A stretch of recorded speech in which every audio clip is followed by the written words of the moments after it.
I'm begging you to stop. Stop. Stop. Stop. Whoever is funding this, stop. Stop. Stop.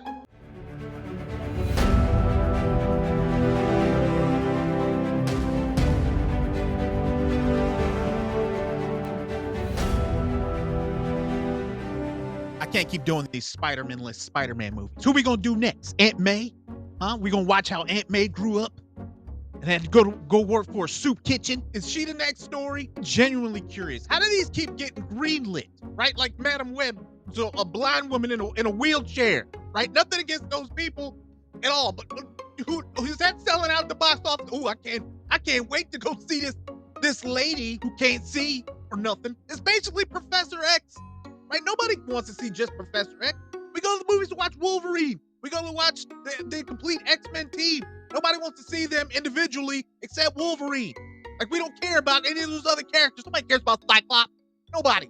Nobody cares about any of those other characters other than Wolverine and company. As long as he's in it, we want to watch it. Nobody wants to see Madam Web. Nobody wants to see Madam Web. Nobody wants to see Venom without Spider-Man, right? Venom is not a good guy, but that's what you made him. Now in this one, we got Kraven, who's a good guy. Getting ahead of myself. Hi, I'm Smitty. Welcome into another episode of Smitty Snippets. Today we'll be dissecting Kraven the Hunter, which is not the worst movie I've ever seen, but it is not good. Not good. There will be spoilers for this movie because I don't care. If you want to go watch it, you go ahead and watch it, but it's your basic generic fighting movie, okay? In no way, shape, or form should this have been connected to Spider-Man whatsoever.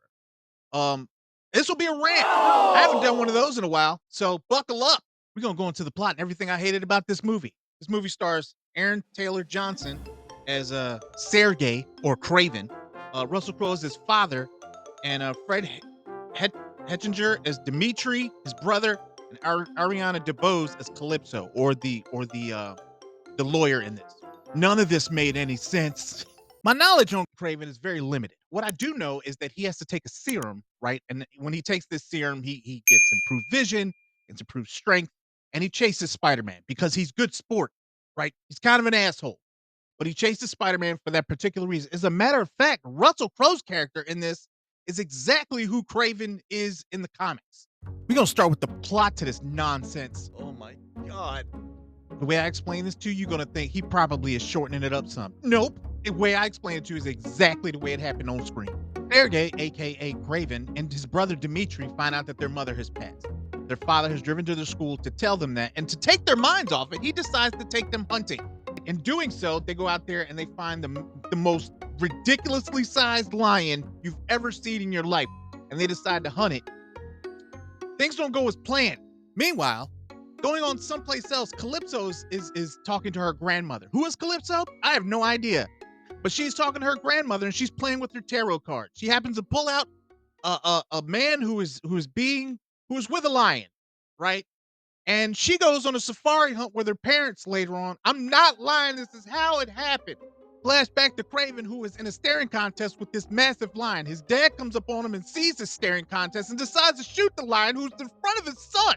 I don't know why you would do that, but that's what he did. So now the lion flips out, bites Kraven. The lion's also bleeding from his gunshot wounds, and the lion takes Kraven away. Flashback to Calypso, who jumps off the truck she's on with her parents in the middle of the Serengeti, decides to just run away without telling them anything, right? For no reason whatsoever.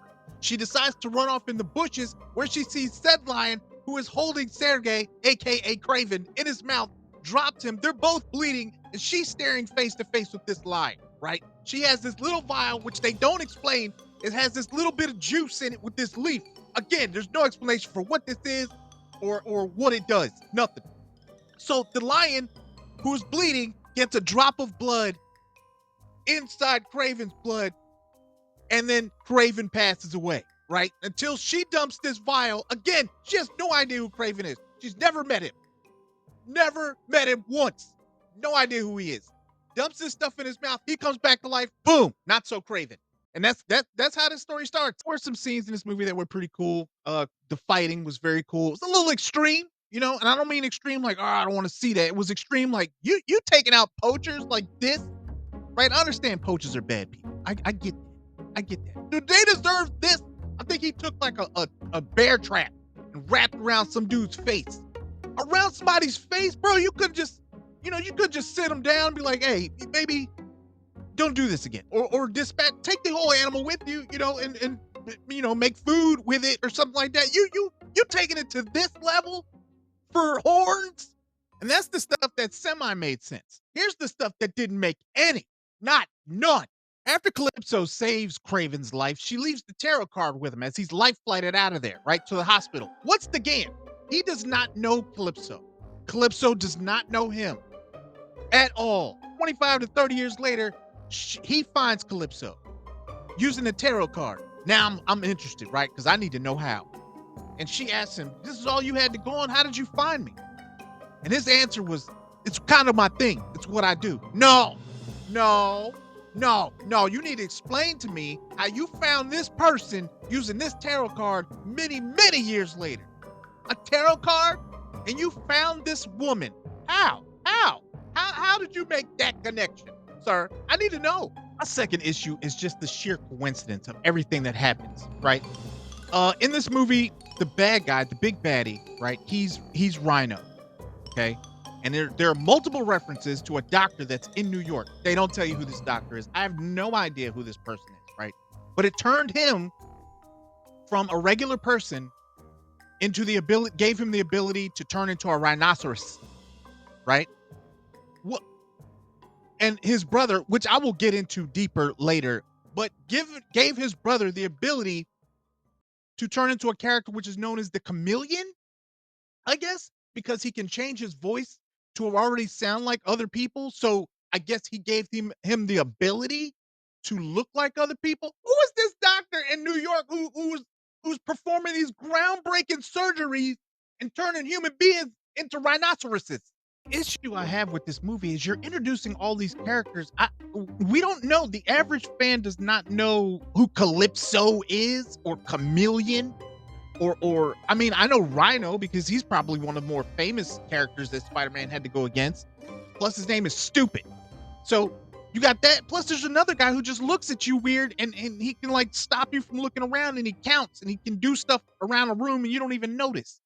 Regular people don't know who these people are and you're not introducing them or anything. They just come out of the woodwork and just start doing stuff. But it doesn't make sense. My final point is Dimitri. Dimitri is the younger brother of Kraven. Right? Dimitri knew that Kraven felt guilt for leaving him with his father after he left. So he shows up on his birthday every birthday to celebrate with his younger brother Dimitri. And Dimitri knows this, right? So Dimitri tells him in a drunken stupor that he's like, I know why you come here on my birthday. I know that you feel guilty for leaving me, but you don't have to feel guilty. I forgive you. You're my brother. I love you. Right? This is 25 years later, 20, maybe 30. I don't know, 20 some years later, right? He's completely forgiven his brother.